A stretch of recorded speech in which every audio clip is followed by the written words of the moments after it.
చూడండి, children's day special coconut coffee కుకీస్కి కావాల్సిన ఇంగ్రీడియంట్స్ అన్నీ రెడీగా ఉన్నాయి. No butter, no egg, only with vegetable oil and baking soda.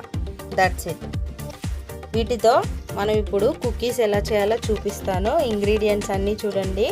Grated coconut, చక్కగా తురిమి పెట్టుకున్న ఎండు కొబ్బరి, ఇదేమో oil, next coffee powder, baking soda కొంచెమే అన్నమాట, పాలు. ఇవి రూమ్ టెంపరేచర్ ఉండాలి, వేడిగా ఉండకూడదు, చల్లగా ఉండకూడదు, రూమ్ టెంపరేచర్లోనే ఉండాలి. Next sugar and milk equal quantities. ఇంకా మైదా వచ్చేసి డబుల్ క్వాంటిటీ అనమాట. ఈ కప్తో 2 కప్స్ అనమాట. ఇది మైదా డబుల్. ఆయిల్ వచ్చేసి సేమ్ షుగర్ క్వాంటిటీనే ఆయిల్ కూడా. మనం కాఫీ అయితే ఎంత అయితే అంత ఫ్లేవర్ని మనకి ఎలా స్ట్రాంగ్గా కావాలంటే ఎక్కువ తీసుకుందాం, లేదు లైట్గానే ఇష్టపడతారు అంటే కొంచెమే తీసుకోవచ్చు. ఫస్ట్ అయితే ప్రాసెస్ స్టార్ట్ చేద్దాము. సో ఫస్ట్ ఆయిల్ తీసుకుందామండి. ఈ బౌల్లో పోసేసుకుందాం మొత్తం. తర్వాత షుగర్. ఇప్పుడు ఈ రెండు బాగా మిక్స్ అవ్వాలి. మిక్స్ చేసుకుందాము. షుగర్ పౌడర్ అయినా చేయొచ్చు, వేసుకోవచ్చు. ఫస్ట్ ఇదంతా షుగర్ దీనిలో డిజాల్వ్ అయిపోవాలి. మొత్తం బాగా కరిగిపోవాలండి. మొత్తం నూనెను షుగర్ మొత్తం చక్కగా బాగా కలిసిపోవాలండి మొత్తం.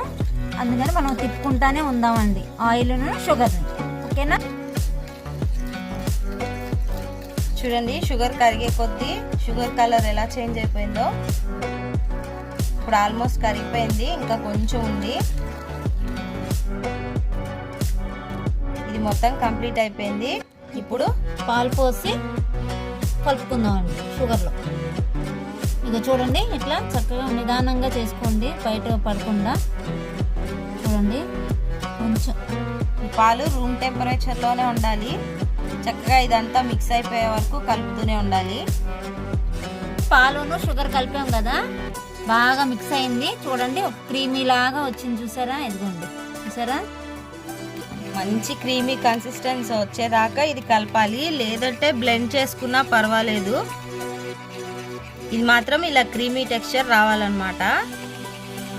ఇప్పుడు దీనిలో కాఫీ పౌడర్ని మిక్స్ చేద్దాం కావాల్సినంత.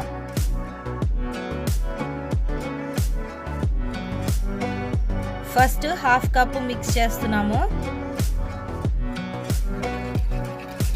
చూడండి, బాగా ఫాస్ట్గా చేయాలి, అప్పుడు తొందరగా కరిగిపోతుంది అన్నమాట. చూడండి, మొత్తం ఈ క్రీమ్తో ఈ కాఫీ పౌడర్ అంతా మిక్స్ అయిపోయింది.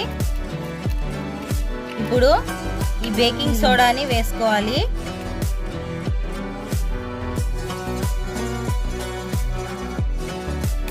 కొంచెం బేకింగ్ సోడా వేసి ఇప్పుడు మళ్ళీ మిక్స్ చేసేసుకోవాలి. ఫాస్ట్గా చేయాలండి, తొందరగా మిక్స్ అయిపోతుంది అన్నమాట. అందుకని ఫాస్ట్గా చేస్తున్నాము. చూడండి, మొత్తం కలర్ కూడా మారింది. చూసారా? కాఫీ పౌడర్ మొత్తం మిక్స్ అయిపోయింది. ఇప్పుడు దీనిలో ఆల్ పర్పస్ ఫ్లవర్ కొంచెం కొంచెం వేసుకుంటూ మిక్స్ చేయాలన్నమాట. కొంచెం కొంచెం అండి, మళ్ళీ మిక్స్ అవ్వదు, ఉండలుగా ఉంటుంది కాబట్టి కొంచెం కొంచెం మిక్స్ చేసుకుందాం. అలా గడ్డలు లేకుండా చక్కగా మిక్స్ చేసుకోవాలి.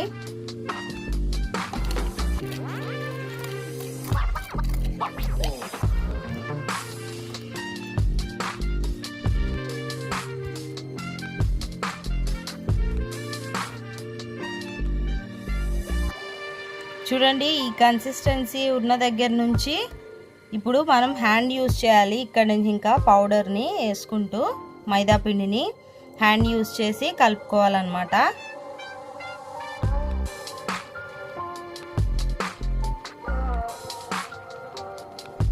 ఇదంతా ఒక చపాతీ ముద్దలాగా అవ్వాలి. అంతవరకు చక్కగా నీట్గా కలిపేసుకోవాలి.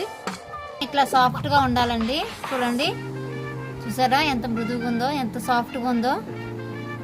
ఇట్లా ఉండాలన్నమాట ముద్ద కూడా. చూడండి, ఇదిగో ఎట్లా చేసాను చూడండి, చాలా స్మూత్గా ఉంది. బిస్కెట్స్ ఎరగకుండా కూడా ఉంటుంది. ఇట్లా స్మూత్గా ఉండాలి, ఏది ఘాటు ఇట్లా బ్రేక్గా ఉండకూడదండి. అప్పుడే బిస్కెట్స్ చక్కగా బేక్ అవుతాయి అన్నమాట. మంచి సాఫ్ట్గా తయారైంది కదా డో. ఇప్పుడు దీన్ని ఇలా వెడల్పుగా చేసుకోవాలన్నమాట. ఇలా కొంచెం ఇలా చేసేసుకోవాలి. ఆ తర్వాత దీన్ని ఈక్వల్ పోర్షన్స్గా కట్ చేద్దాము.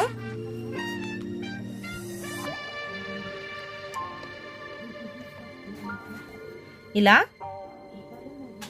ఒక్కొక్క ఈక్వల్ పోర్షన్గా వీటిని కట్ చేసేద్దాం. చూడండి, అన్నీ ఈక్వల్గా కట్ చేసిన తర్వాత వీటిని మంచిగా ఇలా రౌండ్గా చేసుకోవాలి. ఇలా చక్కగా రౌండ్గా చేసుకోవాలన్నమాట. సో ఇలా ప్రెస్ చేసుకోవాలి. అన్ని ఈక్వల్ సైజ్ బాల్స్ లా చేసిన తర్వాత ఒక్కొక్క దాన్ని స్లోగా ఇలా రౌండ్ షేప్ వచ్చేలాగా ప్రెస్ చేసుకోవాలి.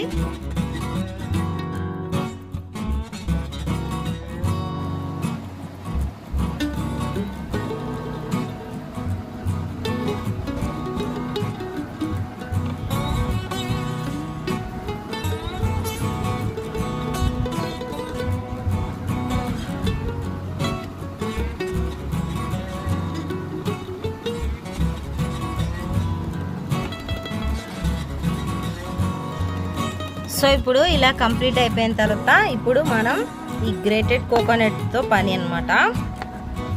దీనిలో ఇప్పుడు షుగర్ మిక్స్ చేసి వీటి మీద పెడతాం.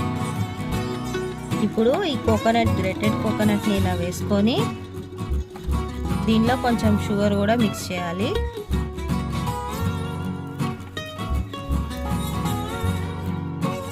చూసారు కదా, ఇలా మిక్స్ చేసిన తర్వాత దీన్ని ఒక్కొక్క కుకీని దీనిలో డిప్ చేయాలన్నమాట.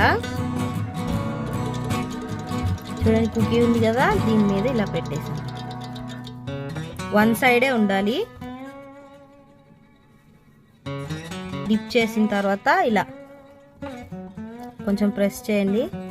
షుగర్ కూడా అతుక్కుంటుంది.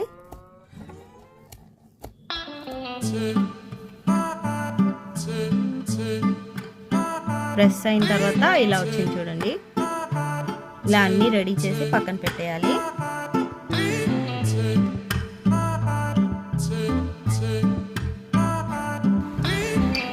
సో మొత్తం ఇలా డిప్ చేసేసిన తర్వాత మనం ఇప్పుడు ట్రే తీసుకోవాలన్నమాట, బేకింగ్ ట్రే. ఇప్పుడు ఈ బేకింగ్ ట్రే మీద కొద్దిగా ఆయిల్ వేసుకొని, ఆయిల్ అయినా పర్వాలేదు, బటర్ అయినా పర్వాలేదు, ఇలా అప్లై చేయాలి. మొత్తం ఈ రకంగా అప్లై చేసేసిన తర్వాత ఫ్లవర్ ఉంటుంది కదా, మైదా పిండిని జస్ట్ ఇలా స్ప్రింకిల్ చేయాలి.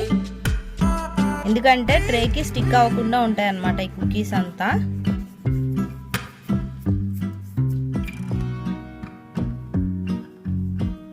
బటర్ పేపర్ ఉంటే బటర్ పేపర్ యూస్ చేసేయచ్చు. బటర్ పేపర్ వేసేస్తే అతుక్కోకుండా ఉంటాయి. ఇలా చేసిన తర్వాత ఫైనల్గా ఈ పౌడర్ అంతా ఇలా వేసేయాలి, ఎక్సెస్ పౌడర్. ఇలా గ్రీస్ చేసుకున్న తర్వాత ఈ కుకీస్ని ఇక్కడ దూరంగా ఇలా ప్లేస్ చేయాలి.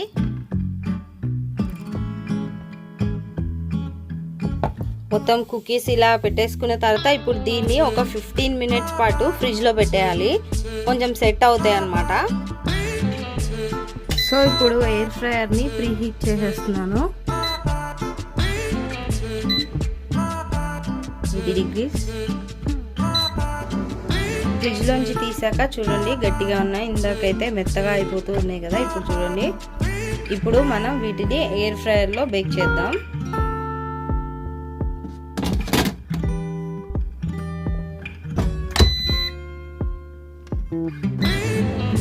చూడండి బేక్ అవుతున్నాయి. సో 1 మినిట్ ఉంది ఇంకా.